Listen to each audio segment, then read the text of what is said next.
Buenas noches, mis queridos hermanos. Damos gracias a nuestro Dios de estar con ustedes una vez más en este día, en este culto de la Iglesia Bautista Sion de Miami Springs, que nosotros celebramos todos los domingos a las 8 de la noche. También por la mañana en la iglesia a las 11 la escuela dominical, a las 12 el culto. Y el miércoles tenemos el estudio bíblico y el culto de oración a las 8 de la noche. El miércoles online, este culto de la noche también es online, y el domingo es presencial. La mañana tuvimos un lindo culto, así que les esperamos. Ustedes están cerca de nosotros, pues les invitamos que tengan fe y vengan. Tenemos todo la parte nuestra, la parte de la separación, de hacer las cosas bien. Esa parte pues la hacemos, pero nuestra confianza está finalmente en el Señor.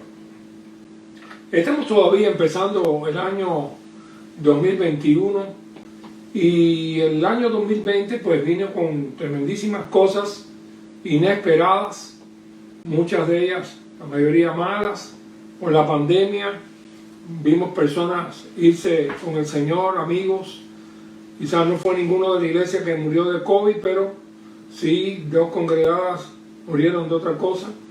Y amigos, pastores, amigos nuestros, hemos visto irse de este mundo ahora mismo. Están en un culto fúnebre de un querido amigo, Fermín Cruz, que fue un hombre de Dios, y esperamos que si de alguna manera alguien le puede decir al hermano Julita que lo sentimos mucho, pero que tenemos este culto y es posible que nos podamos zafar.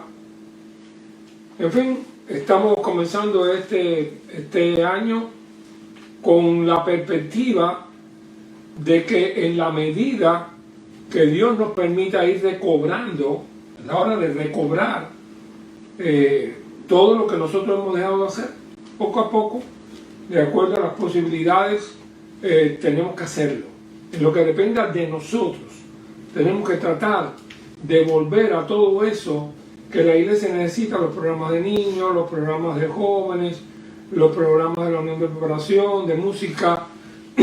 Para eso le estamos recordando a todos los hermanos que el próximo domingo tendremos una pequeña convención local que tratará de ver y informar a la iglesia cómo pensamos hacer las cosas de aquí en adelante. También queremos recordarle a los líderes que deben estar preparados, porque el próximo viernes tendremos una reunión de líderes a la cual esperamos que todos asistan. Serán citados personalmente. Esta mañana estuve hablando de Isaías 54, ese pasaje extraordinario que dice: extiende el sitio de tu cabaña, las cortinas de tu habitación sean extendidas, no seas escasa, porque te extenderá la mano derecha, la mano izquierda, y tu descendencia le dará a las naciones.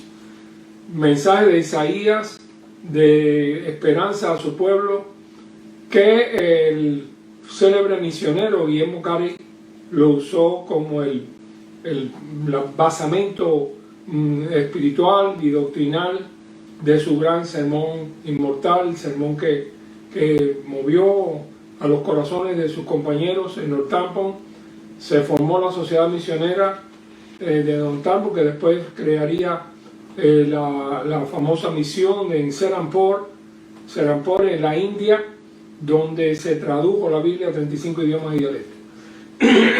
Y esta situación de misericordia de Dios, de bendición extraordinaria con este muchacho que había sido un zapatero remendón, y Dios lo usó, lo levantó para ser el padre de las misiones modernas. Esta mañana hablamos de ese verso, Isaías 54. Hoy queremos seguir por ese camino, disculpe, por ese camino de la esperanza y de la misericordia divina, que es una maravilla que tiene que ver con su providencia. Estamos pensando en la providencia divina.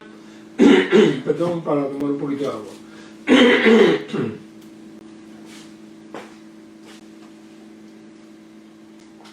Gracias. La providencia es la doctrina que habla de la fidelidad de un Dios amoroso que cumple sus promesas y aún más allá de sus promesas, cosas que ni siquiera ha prometido, por misericordia con sus hijos, lo hace cumpliendo su ayuda aún en situaciones raras que se necesitan milagros extraordinarios o coincidencias milagrosas para que éstas ocurran. Quiero hablar de la vida, puntos de la vida de Abraham, de Isaac, de Jacob, de José. ¿Cómo está? Cuando Dios habla y dice a Moisés, yo soy el Dios de Abraham, de Isaac, de Jacob, pero era que en realidad Dios había obrado de una manera extraordinaria en la vida de esta gente. Tengo que pensar que nosotros somos pigmeos, pequeñitos, chiquiticos, respecto a nuestra visión del mundo. La visión de ellos era Dios.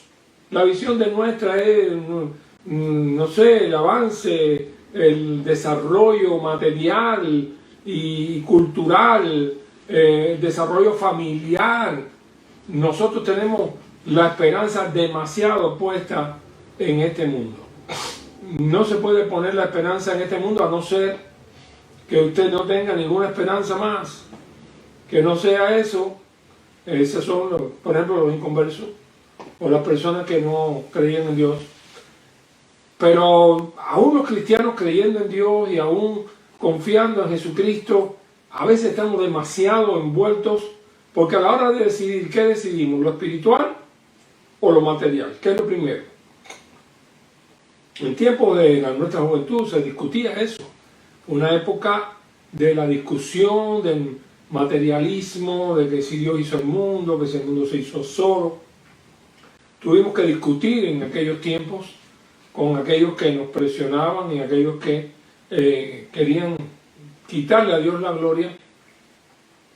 Pero lo cierto es que aunque nosotros discutíamos y decíamos que Dios, lo espiritual estaba primero que lo material, y que lo material era la causa, o sea, era el resultado de lo espiritual. Dios es espíritu, Dios creó el mundo y todo lo material es el resultado de lo espiritual. Estas personas que niegan a Dios, pues dicen que lo espiritual, y se refieren a lo anímico, emotivo, las cosas esas buenas que salen del pensamiento y del sentimiento, a eso le llaman espiritual, no el alma. Dice que eso es el fruto de la materia. Y en medio de esa batalla, nosotros los cristianos hemos siempre defendido acaloradamente que lo espiritual es primero. En este caso, como todo cristiano, que tú le preguntes que está primero en tu vida, Dios o el mundo, te va a decir no, Dios. El primero de Juan dice, no améis al mundo ni las cosas que están en el mundo, el que ama al mundo, el amor del Padre no está en él. Porque todo lo que hay en el mundo, los deseos de los ojos, los deseos de la carne, la vanagloria de la vida, no provienen del Padre, sino del mundo, y el mundo pasa. Pero los que hacen la voluntad de Dios permanecen para siempre. Así que quiero razonar un poquito con ustedes con la Biblia en la mano y buscar esos pasajes tan bellos y esa historia tan hermosa donde Dios prueba que no hay nada imposible para Él, que a veces nuestros temores son infundados, que a veces nuestras dudas es porque tenemos un Dios pequeño, estamos equivocados en cuanto a quién es nuestro Dios. Y de eso quiero razonar con ustedes. Quiero leer la Biblia en varios pasajes y quiero que ustedes tengan su corazón abierto y también sus Biblias. Y quiero empezar con uno de esos versos, uno de esos pasajes en Génesis capítulo 15, Génesis 15, cuando Dios le promete un hijo a Abraham. Dice el capítulo 15 de Génesis, después de estas cosas vino la palabra de Jehová a Abraham en visión diciendo, no temas, Abraham, yo soy tu escudo y tu galardón será sobremanera grande. Respondió Abraham, Señor Jehová, ¿qué me dará siendo Así que ando sin hijo, y el mayordomo de mi casa es ese Damaseno Eliezer. Que por cierto, Eliezer fue un hombre extraordinario, lo probó con una fidelidad a su amo y un amor al Señor. Y una dedicación, un hombre de oración. Así que era un criado, pero era un hombre espiritual. Lo vamos a ver después. Dice, mira que no me ha dado prole. Y la cosa sigue así, el heredero será un esclavo nacido en mi casa. Luego vino a él palabra de Jehová diciendo, no te heredará sino un hijo tuyo será el que te heredará. Y lo llevó fuera y le dijo, mira ahora los cielos y cuenta las estrellas, si las puedes contar. Y le dijo, así será tu descendencia. Lo dejo en el versículo 6 que dice, y creyó a Jehová y le fue contado por justicia. Oramos. Gracias, Padre, por tu misericordia, por tus piedades, por tus promesas inexplicables y maravillosas que se cumplen en la historia, porque tú eres fiel, tú eres todopoderoso, tú eres grande, tú eres amoroso, tú eres nuestro Padre.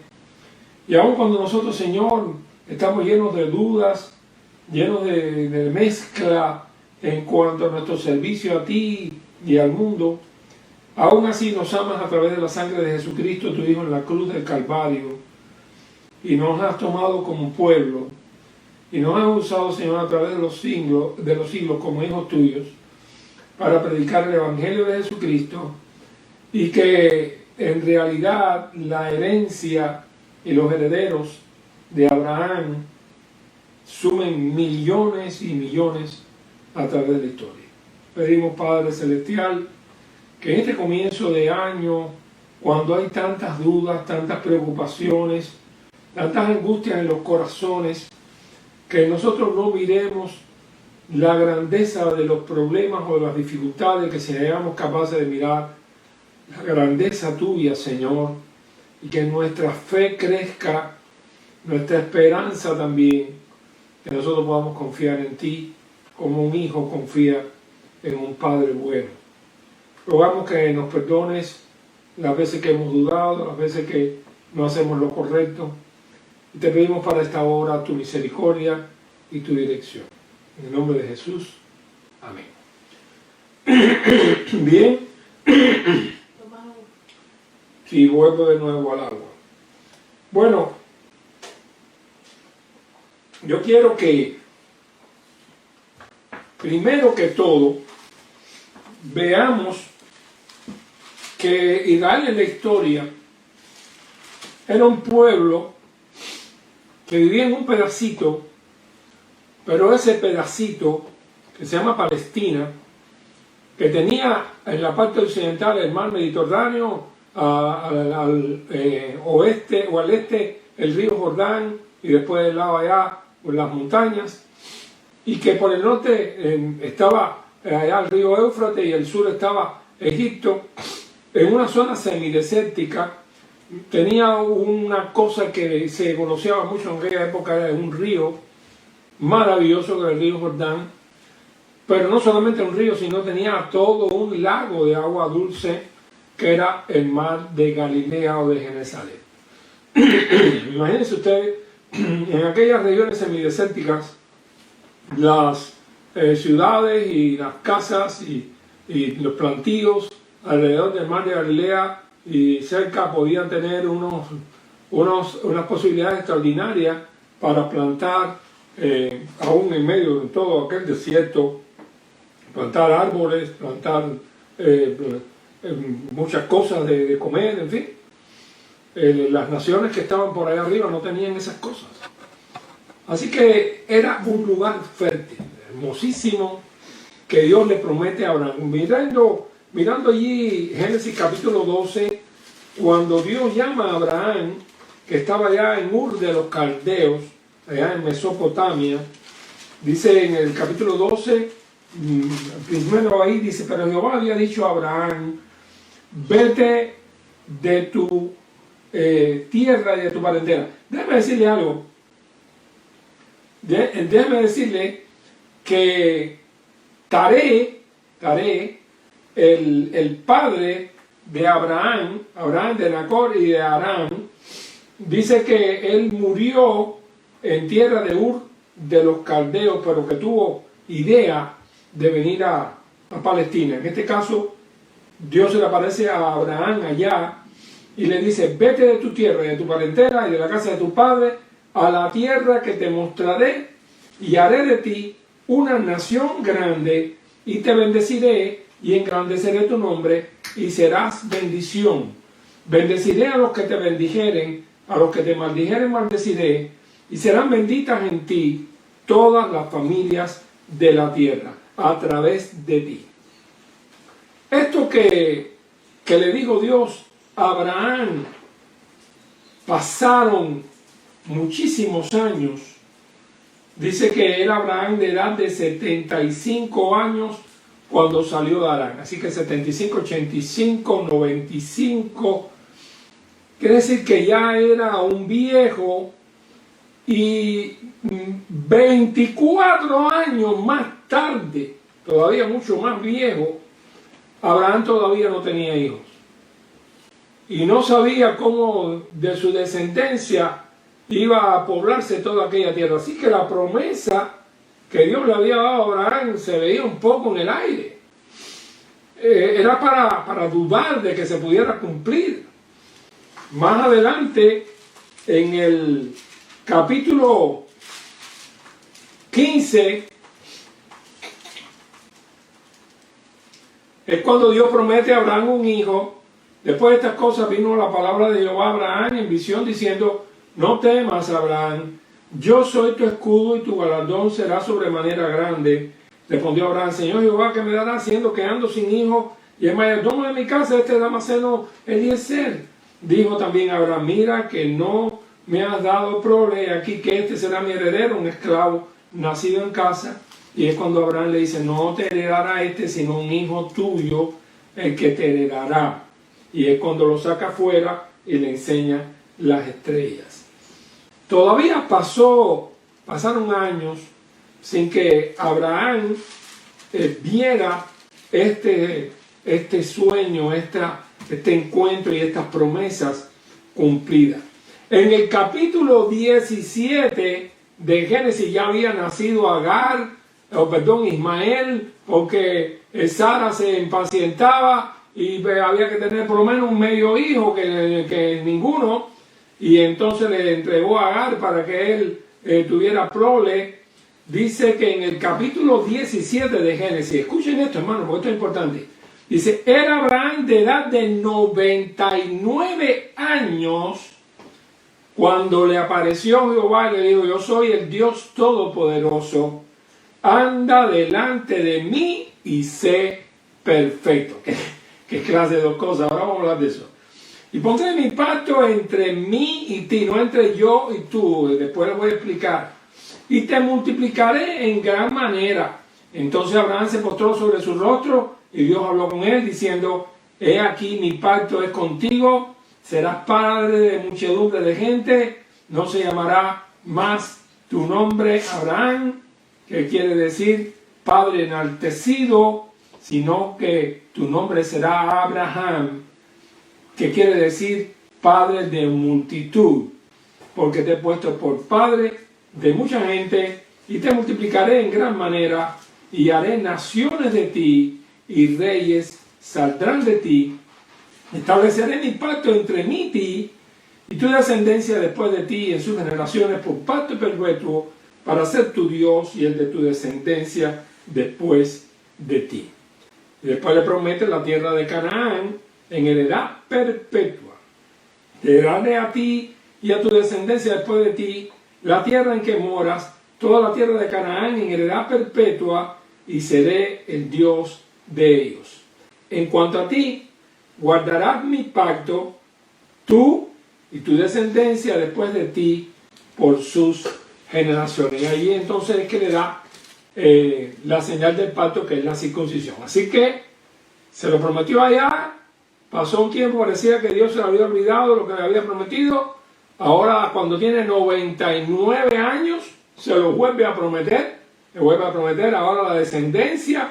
Y en el capítulo 18, después, cuando ya los ángeles van a destruir a Sodoma y a Gomorra por el pecado de ellos que había llegado delante de Dios, dice aquí, dice que Dios se le apareció en el encinar de Manre, y él miró para allá y vio 3 varones que estaban junto al encinar. Después él pide a Sara, al siervo, que cocine algo, va allí, habla con ellos y le lleva de comer, y ellos se quedan con él.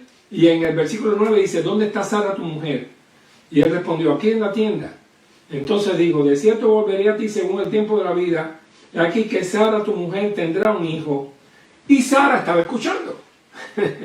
Mi hermano, no vamos a juzgar mal a Sara, ni a Abraham por cualquier duda.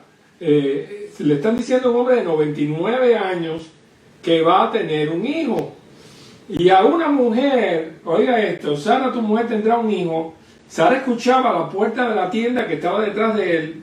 Y Abraham y Sara eran viejos, de edad avanzada. Y a Sara le habían cesado ya las costumbres de las mujeres. Así que, si tuviéramos que hacer un tema ahora mismo con este pasaje, yo le llamaría fe y razón. Fe y razón.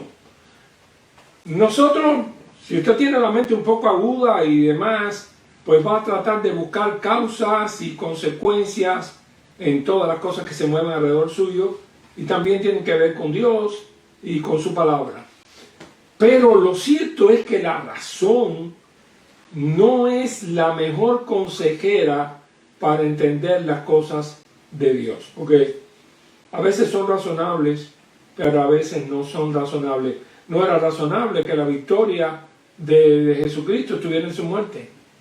Cuando el Señor Jesucristo le dijo a los discípulos que iba a morir, tenía que morir en Jerusalén, y el apóstol Pedro, no creo que lo hizo por malo, lo hizo, no Señor, que nada de esto te acontezca, no puede ser, porque ninguno de ellos podía entender que la muerte podía traer alguna victoria. Estaban acostumbrados a las historias de los profetas extraordinarios, como en el caso allá de Isaías, que le profetiza a Ezequías cuando estaba rodeado de ejércitos de los de Tiglat-Pileser, rey de Asiria, y el Rabsace y todas esas cosas. Isaías le manda un recado a Ezequías, el cual estaba angustiado, estaba orando, pidiéndole a Dios que lo ayudara. Le dijo, oye, tranquilo, tú tranquilo, que de esta gente me encargo yo. Efectivamente, un ángel se encargó de destrozar aquel campamento y toda la gente que estaban tratando de tomar Jerusalén, y aquello sirvió como ya la destrucción del imperio. Allá el Rabsace huyó, y en el templo de su Dios lo mataron sus hijos, sus propios hijos lo mataron, y entonces ahí terminó el imperio. Después vino Nabucodonosor, rey de Babilonia, se llevó prisionero a los judíos, y allá cuando estaban pensando destruir al remanente que estaba allá, entonces hombres como Daniel, Sadrach, Mesach y Abednego, hombres como Esther y como Mardoqueo, cambiaron la historia. Y Mardoqueo era un hombre insignificante, pero es un eje de la historia y de la providencia divina. Por cierto, quizás si algunos como Lutero y otros pensaron que Esther quizás no tenía ningún valor teológico, porque la palabra Jehová no existía o no estaba ahí, pero Dios está en toda la historia del exilio del pueblo de Israel, la protección de Dios sobre ellos. Cuando estos muchachos, Sadrach, Mesach y Abednego, llegaron a tener una posición elevada, cuando Daniel se propuso en su corazón no contaminarse, y esto redundó en cómo fueron librados ellos allá en Babilonia. La fiesta del Purim resultó en victoria para ellos cuando Arán, uno de los principales príncipes, la tomó con Mardoqueo, quería matarlo, y todo esto es una historia maravillosa. Cuando Mardoqueo había denunciado una conspiración contra el rey, él era familia de la reina, y al mismo día que Amán quiere ir a destruir a Mardoqueo y a pedirle al rey la cabeza de Mardoqueo, ese mismo día se quedó por la noche el rey sin sueño, buscó las actas reales, encontró que un judío lo había defendido y que por eso no habían matado al rey. ¿Cómo se llama? ¿No? De Mardoqueo. Pues hay que honrar a este tipo. Y en ese momento llega Amán para pedir la cabeza de Mardoqueo. Son unas coincidencias demasiado coincidentes. Y el rey le dice a Mardoqueo, eso está en el libro de Esther, le dice, ven acá, Amán, ¿qué es lo que hay que hacer con el hombre que el rey quiere la honra suya? Y Amán parece que miró para él y dijo, oye, ¿quién mejor que yo? Yo soy el hombre seguramente que el rey quiere en mi honra. Bueno, pues hay que coger a ese hombre rey, ponerle tu ropa real, la toga, montarlo en la yegua del rey y que un príncipe importante del reino tome la vida y vaya por toda la ciudad. Este es el hombre a quien el rey quiere honrar, este hombre. Dice el rey, bueno, haz eso mismo que has dicho, coge a un hombre allá afuera que se llama Mardoqueo, móntalo en mi yegua, haz todo eso y llévalo por todas partes y proclama eso que me estás diciendo. Aquello fue, vaya, eso de trágame tierra, yo creo que lo inventó Amán. Y Amán fue totalmente destruido sus planes, pero también fue humillado porque por estas cosas de la providencia, este juego de Dios, casi es un chiste que hace que Amán, que viene a destruir a Mardoqueo, tenga que honrar a Mardoqueo. Y lo hermoso de esta providencia divina, mis queridos hermanos, que Mardoqueo no estaba en ayuno y oración porque alguien lo quería matar. No. Mardoqueo tenía el favor de Dios por la manera en que Mardoqueo vivía, porque no se inclinaba delante del rey. Él era así, no es que estaba en un maratón de oración para resolver un problema, porque hay gente que hace maratones de oración y después acaban con la quinta de los mangos. Es que él era así, su esencia, su vida era amar al Señor por encima de todas las cosas. ¿Qué fue lo que le dijo Dios a Abraham? Le dijo, tú lo que tienes que hacer es ser de mi pacto, anda conmigo. Anda conmigo. Mis hermanos, ¿saben que hermanos que Dios no tiene tiempo de andar con ellos? Esta vida es tan rápida y tan fuerte que a veces hasta los más fieles están apretados con el reloj. Los muchachos que quieren ir a la escuela, que el carro que no está arrancando bien, móntese todo el mundo, dale, que me cogió tarde, que no puedo ir, que el expressway, que hay mucha gente, que esto con lo otro, este carro que tengo que cambiarlo, bla, bla, bla. Entonces hay una pelea, a veces en la casa, para salir, donde casi no hay tiempo para orar y pedir la bendición de Dios. Es como si este cristiano le dijera, arriba, móntese todo el mundo, Dios, dale porque te queda. Así, como si Dios también tuviera que esperar a un tiempo mejor para poder hablar con Él y pedirle la dirección de la vida de Dios. Esto es tonto, porque cada día que usted sale a la calle, usted no sabe con lo que se puede enfrentar. El único que pudiera saberlo es Dios, y el único que pudiera usted necesitar 3 horas más tarde o 20 minutos después es la misericordia y la providencia divina. Usted se imagina que usted vaya por una calle y 25 metros antes de llegar a un puente, el puente se derrumbe y mate una pila de gente por allá y usted se quede aquí a 25 metros, que quizás quería acelerar más, pero el tipo adelante no lo dejaba. Y usted, oye, voy a llegar tarde, y quería andar más rápido. Eso lo viví yo, no a lo del puente, pero siendo mi hija muchachita, aquí íbamos un día para su escuela, estaba estudiando en Hialeah Technical Institute, ahí en la 4, y íbamos un poco atrasados, y llegamos a Hialeah Drive. Yo venía un poquito apurado para ver si cogía la verde, pero me pusieron la amarilla, el hombre de adelante frenó, y tuve que frenar. Y uno está, y mira este hombre, ¿por qué frenó? Que todo. Cuando ponen la verde y salimos, el hombre que iba delante de nosotros, un carro se llevó, venía, una perseguidora atrás, el hombre pasó al lado y le dio el carro que estaba un poquito delante de nosotros. Quiere decir que si nosotros, nada más que vamos un poquito más adelante, somos los que tomamos el trastazo, y yo estaba molesto porque el hombre no me había dejado pasar delante. Entonces, ¿cómo yo podía saber que la misericordia de Dios me aguantó? ¿Cómo podía saber? No puedes saberlo, no puedo saberlo. Lo único que me toca a mí y a ti es andar con Dios de la mano y no dejarlo, dale que te queda, no. Señor, si tú te montas, yo no me voy de aquí. Eso lo aprendió Moisés cuando en el capítulo 33 del Deuteronomio, él le dice esas palabras: tú no me has dicho quién va a ir conmigo, me has mandado que yo saque este pueblo.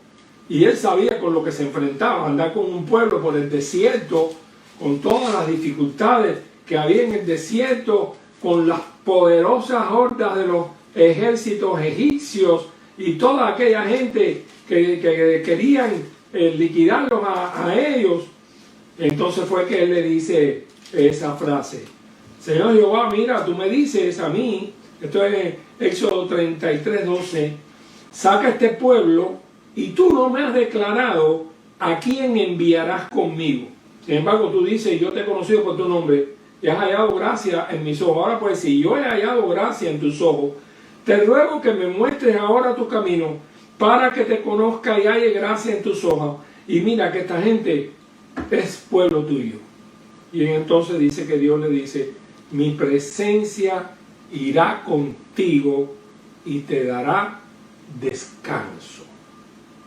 Y Moisés respondió: si tu presencia no ha de ir conmigo, no nos saques de aquí. Piensen, hermanos queridos, las cosas que pasaron en el desierto, como Faraón se arrepintió de haberlo dejado ir, manda a los ejércitos poderosísimos. El ejército egipcio era el ejército más poderoso del planeta Tierra en aquel momento. Ellos no tenían armas con que enfrentar aquellos carros errados, y allí en el desierto viene el mar, está delante de ellos, y detrás de ellos venían los egipcios a toda velocidad en sus carros, y no había más dónde esconderse, no había dónde esconderse, no había cómo ganar aquella guerra. Y el Señor levantó una columna de fuego en el desierto que hizo que los caballos tuvieran que parar. Era como un tornado pero de fuego, aquello, una cosa gigantesca. Y entonces es que Dios los defiende, Dios los cuida, Dios abre el mar, ellos pasan, cuando llegan al otro lado los egipcios quieren pasar y perecen allí. Entonces yo pienso que esto no es cuestión de razón. Yo no puedo razonar 2 moles de agua paradas, no puedo razonar un tornado en el desierto, pero entonces tampoco puedo razonar a un Dios que hace el mundo de la nada. Tampoco pudiera razonar que el mundo se haga solo por la casualidad. Es decir, que de todas maneras el hombre tiene que luchar con un imposible y enfrentarlo y darle para adelante. Cuando en la escuela discutíamos acerca de la fundación del mundo y todas estas cosas, y algunos encontraban difícil que Dios hubiese hecho el mundo, la cosa no era que si Dios hizo el mundo, si no lo hizo. La cosa era que si no fue Dios, ¿quién lo hizo?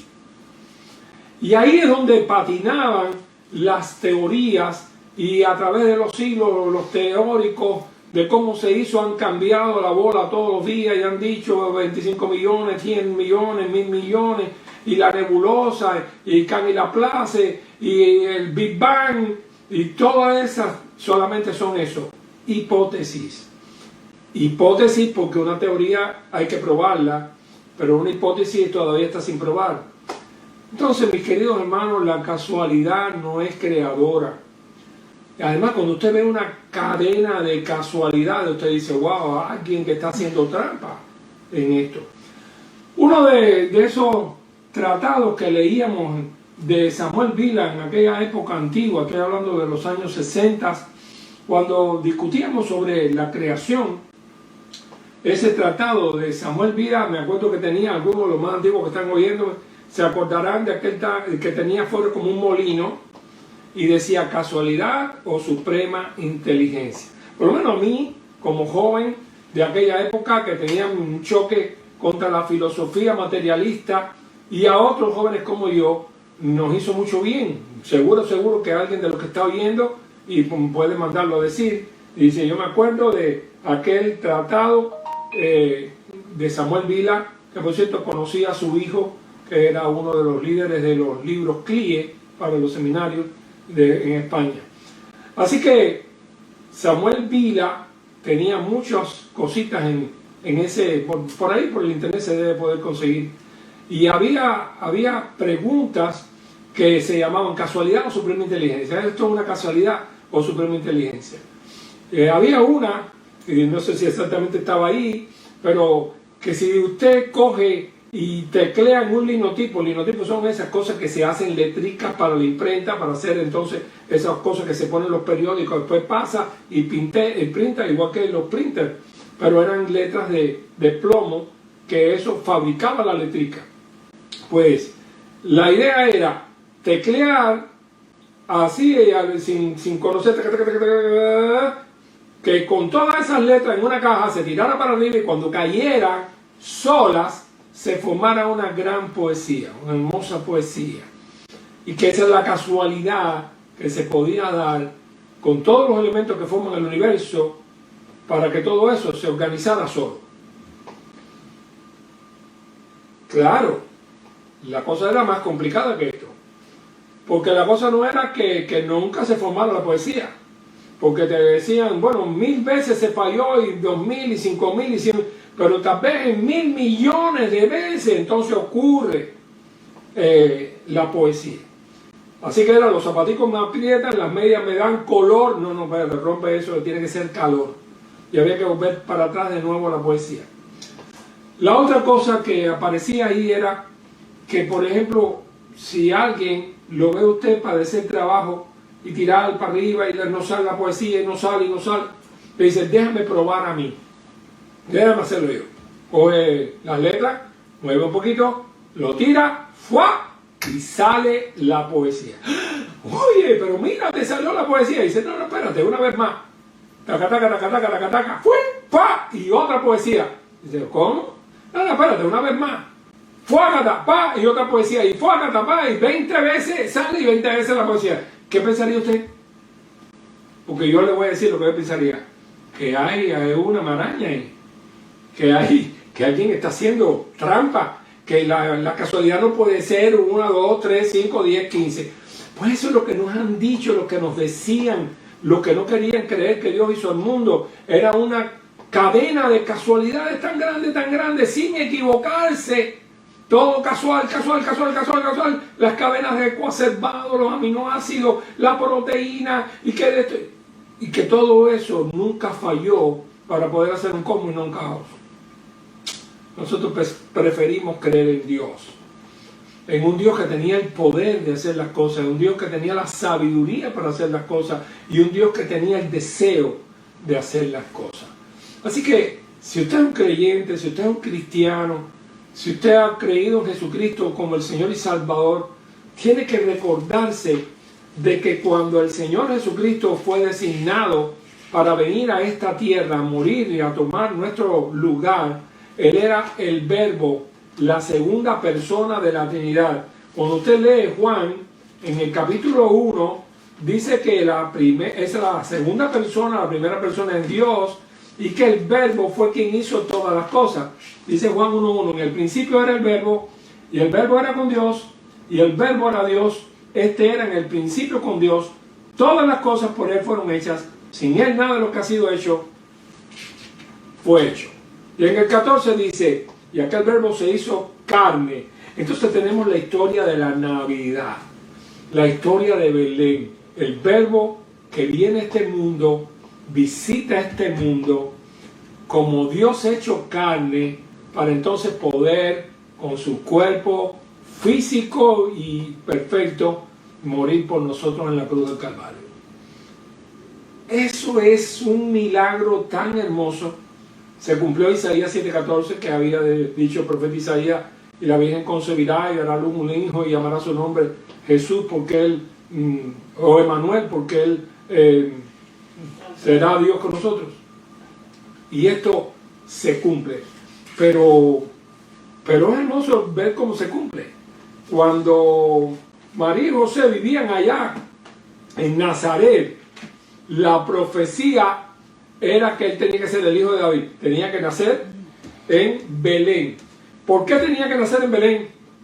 Porque había una profecía de Miqueas en el capítulo 5, donde Miqueas decía: y tú, Belén Efrata, no eres la más pequeña entre los príncipes de Judá, porque de ti saldrá un guiador que apacentará a mi pueblo Israel.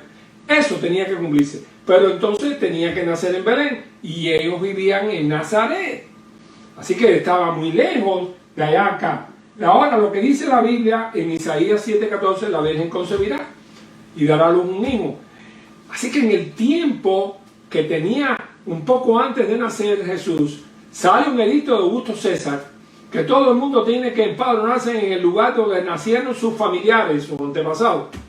Y entonces, casualmente, el edicto sale en el tiempo en que entonces María y José, que están ya, María está en estado, tiene que venir hasta a hacerse el censo en Belén. ¡Qué casualidad!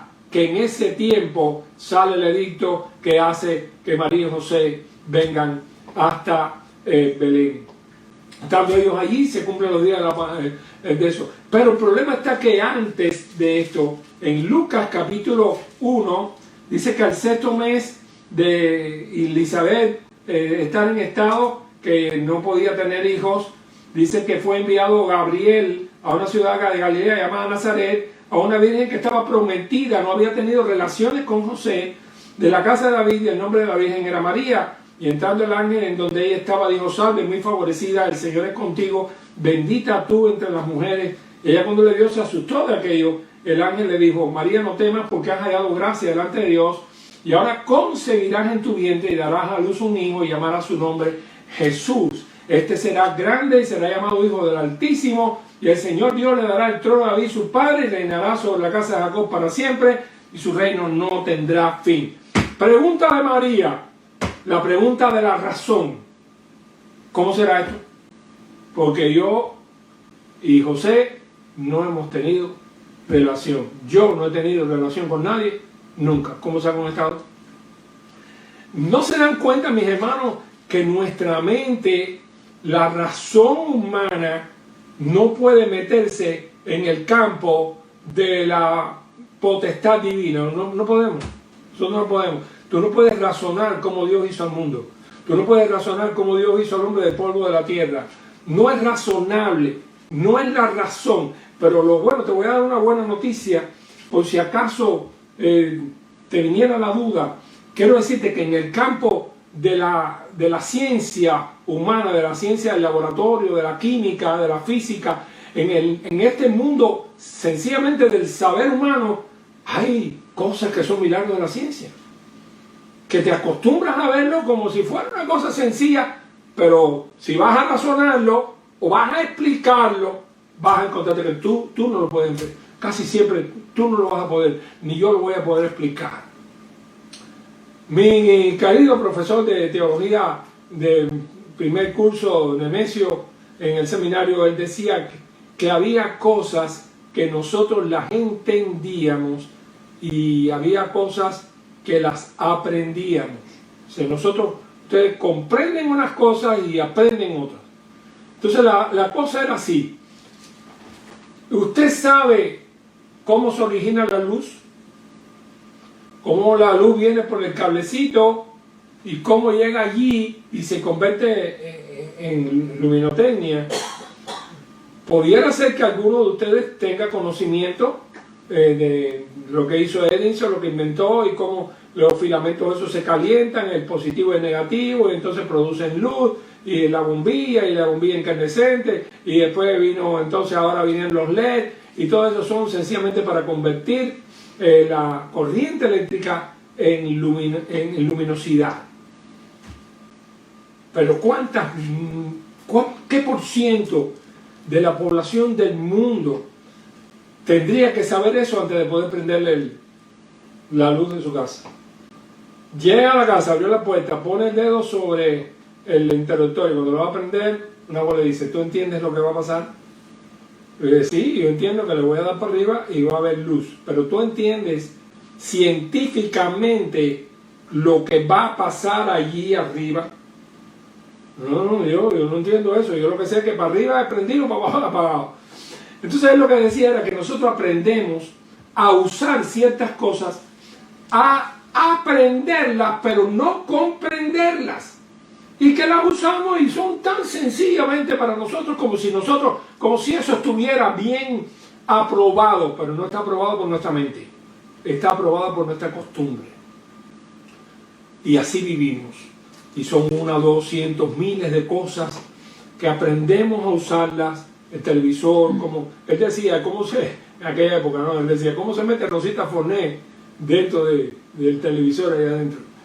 Y lo cierto es que pasa así, y todos los días salen nuevos avances de la ciencia, y hablábamos de Einstein. ¿Qué pasa en la época de él? Si lo hubieran traído acá al futuro y hubiera entrado en un laboratorio de estos modernos, que cuando tú vas entrando las luces se van encendiendo, las puertas se van abriendo, todo eso era ciencia ficción, mis queridos hermanos, hace 60 años atrás. Sencillamente, yo me recuerdo cuando en los años 50 y algo, cuando, bueno, el famoso Clark Carrado, que era escritor de novelas de ciencia ficción, Julio Verne, que escribió sobre el Nautilus y todas estas cosas, mis queridos hermanos, aquello no existía en aquella época. Todo era la mentalidad de lo posible que se convirtió en posible. Así que entiendan que hay 1.000.000 de cosas que tú no las puedes comprender, que yo no las puedo comprender, y existen dentro del mundo científico. Así que no trates de razonar todo lo divino para creer en Él. Cree en sus obras. Cree en cómo Dios obró, cómo fue guiando las cosas para que Jesús naciera en Belén. Cómo la estrella pudo guiar a los magos hasta allí. Cómo el coro de los ángeles vino a cantar la maravilla del nacimiento de Jesucristo. Cómo Sara concibió en su vejez. Abraham y Sara eran viejos de edad avanzada, y a Sara le había cesado ya la costumbre de las mujeres. Si hay alguna mujer que anda por ahí, es estéril y me está oyendo, me dice, el pastor dijo que yo puedo tener hijos. Yo no dije eso. Yo lo que digo es que Dios tiene poder para hacerlo, y lo hizo. Y dice entonces en el versículo 13, entonces Jehová dijo a Abraham, ¿por qué se ha reído? Porque Sara se rió. Dice que Abraham y Sara eran viejos y Sara le había cesado la costumbre a las mujeres. Entonces Sara, allá en el versículo 12, se ríe Sara.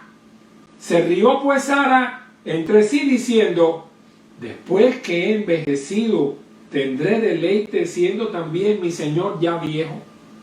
La razón. ¡Ay, para Dios! Entonces Jehová dijo a Abraham, ¿por qué se ha reído Sara? Diciendo, ¿será cierto que he de dar a luz siendo ya vieja?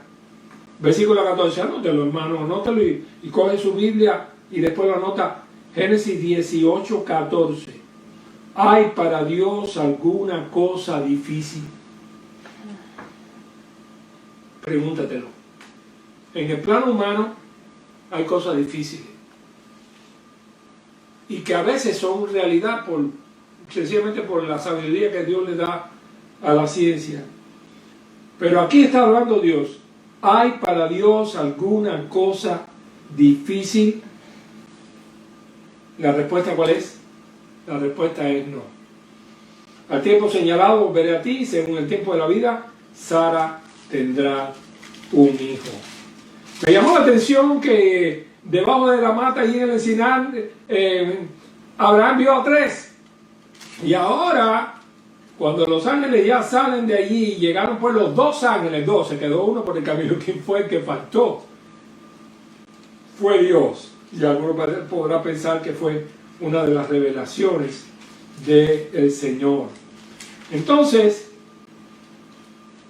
visitó Jehová a Sara, ya estamos en el capítulo 21, como había dicho, e hizo Jehová con Sara como había hablado. Y Sara concibió y dio a Abraham un hijo en su vejez, en el tiempo que Dios le había dicho. Mis queridos hermanos, yo sé que en este año es posible que tú tengas buenos proyectos de fe. No estoy hablando que Dios te tiene que satisfacer todas las peticiones que tú haces, porque hay quien usa esta realidad del poder de la oración y del poder de Dios para sus caprichos. Allí en el libro de Santiago, Santiago aclara que las cosas que pedimos tenemos que pedirlas conforme a su voluntad, pero también aparte de eso tenemos que estar pensando no en gastar para nuestros deleites. Imagínense ustedes, si Dios tuviera que responderle a todo el mundo la idea que se le ocurre. Yo quiero bueno, estaba leyendo en esta semana en la teología de Erickson que decía, hay cosas que Dios no puede hacer. Dios no puede mentir, Dios no puede contradecir su palabra, Dios no puede pecar, Dios no puede hacer un círculo cuadrado, eso es imposible, no existe eso. Así que dice ser hacedores de la palabra. Y respecto a la oración es conforme a la voluntad de Dios. Hay alguna gente que quiere que Dios satisfaga sus necesidades. Así que dice, habéis vivido para qué pedís mal, se pedís y no recibís, porque pedís mal para gastar en vuestros deleites. Eso es el kit de todo. Y uno tiene que pensar que tiene que preguntarle a Dios primero su voluntad respecto a alguna cosa antes de pedirla. Dice, alguno de vosotros tiene falta de sabiduría, pídala a Dios, el cual da a todos abundantemente y sin reproche le será dada. Esto no es que pida un barco nuevo, ni una casa de 3 plantas, es sabiduría. Si alguno de vosotros tiene falta de sabiduría, pídala a Dios, el cual da a todos abundantemente y sin reproche le será dada. Pero pida con fe, no dudando nada, porque el que duda es semejante a la onda del mar, que es arrastrada por el viento y echada de una parte a otra. No piense pues quien tal haga que recibirá cosa alguna del Señor.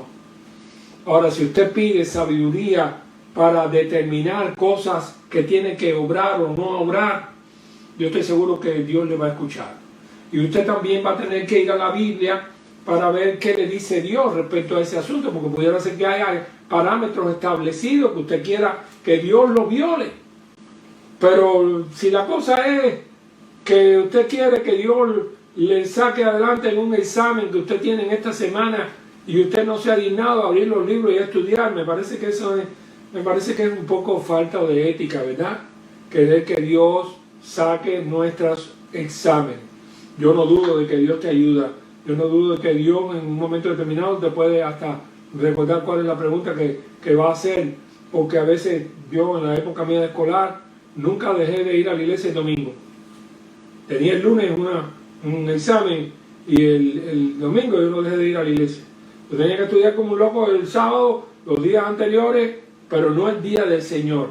Hay quien coge el domingo, porque Dios tiene que saberlo, Dios tiene que entender, y entonces quiere que coger el día del Señor el domingo, y entonces el lunes que el Señor del domingo me bendiga sin yo haberlo preferido a Él, y sin confiar que con Él de la mano puedo enfrentar cualquier cosa, que Él tiene poder para ayudarnos de manera especial. Mi querido hermano, hay quien busca primero al médico y después a Dios. Yo creo que tiene que ser al revés. Hay que buscar a Dios, clamar a Él, ponernos en sus manos y después salir a buscar el médico para que Él nos dirija hacia dónde debemos de ir y cómo debemos de enfrentar nuestros problemas. Y así me refiero a los problemas legales, me refiero a todos los problemas. Estamos delante de un año que todavía no sabemos qué es lo que va a dar. Pero si en algún momento te falta la fe sobre las cosas que santamente necesitas, pues piensa en Sara y en Abraham, o piensa en María, o piensa en Elizabeth, que no podía tener hijos, y Dios le dio hijos, y Abraham se lo dio en su vejez, Y hay otro pasaje que hubiera querido leer, que es cuando venden a José, se lo dan a los ismaelitas, y después hacen sufrir al pobre viejo, estos hijos sinvergüenza de Jacob, cuando cogen la túnica de colores, la rompen, la llenan de sangre, con un cabrito mataron, y después el pobre Jacob, que estaba lo más angustiado porque su hijo José se había perdido, entonces me parece que una bestia lo mató. Y qué triste, qué sinvergüenza eran. Ustedes saben lo que es hacerle eso a su propio padre. Por eso está bien que a pesar de todo esto, Dios bendijo a José. Y Dios lo llevó a Egipto, y la mujer de Potifar quiso embarrarlo, pero Dios lo quiso levantar, y en la prisión pues él fue usado, y después pues, el faraón lo levanta, y la historia termina cuando él, siendo el segundo hombre en Egipto, con todo el poder en su mano para la alimentación, sus hermanos vienen mansitos a caer delante de él. Pero bueno, un funcionario egipcio tenía tantos tarecos y una cosa grandísima en la cabeza y la corona, y habían pasado un tiempo y ellos no conocieron a su hermano. Pero qué bueno es cuando él dice: ustedes no me trajeron acá, ustedes fueron un instrumento, pero Dios me trajo acá para que fue la providencia de Dios, para que bendijese a su pueblo, porque José es el eje donde se forma el pueblo de Israel. Piénsenlo. Sí, porque Jacob estaba allá, los hijos estaban regados y demás, pero quien va adelante prepara el camino para que después todos vengan y se forme el pueblo de Israel, que después va a tomar posesión de la tierra, es José el eje. Pero José fue fiel a Dios, aún en el asunto de la mujer de Potifar. Mi querido hermano, las bendiciones no vienen a precio de ganga. Los milagros no están hechos para cualquiera. La oración, que tiene poder, Dios la responde, pero específicamente a aquellos que le aman y le sirven y no quieren la oración para sus cosas materiales, sino para su obra. Así que estamos delante de un año raro, que no sabemos qué trae, pero el único que puede permitirnos victorias en este año maravillosa es la misericordia divina, la providencia de Dios, el amor de Dios contigo y con los tuyos. Trata de serle agradable a Dios. No lo dejes en la casa por apurado que estés, y Él enderezará tus veredas. Clama al Señor, yo te responderé y te enseñaré cosas grandes y difíciles que tú no sabes. Jeremías 33:3. Que Dios le bendiga. Vamos a orar. Señor, nosotros estamos confiando en ti. Tenemos delante de nosotros un año que no sabemos qué va a traernos, pero la iglesia necesita tu poder. Necesitamos predicar. Los leones no pararon a los cristianos en Roma, ni las aflicciones ni las persecuciones. Nosotros esperamos que tú restaures a cada iglesia de acuerdo a su voluntad de servirte más. Danos, Señor, tu presencia. Ten misericordia de nuestros hermanos enfermos, los que sufren, los que están pasando por tribulaciones. Permite que la gracia tuya les consuele por medio de tu Espíritu Santo. Y permítenos a nosotros, Señor, servirte como tú mereces, que tu gracia nos proteja y nos dirige. En el nombre que es sobre todo nombre, en el nombre de Cristo Jesús, nuestro Señor y Salvador, te lo pedimos humildemente. Amén y amén. Dios les bendiga, mis hermanos. Señor sea con ustedes.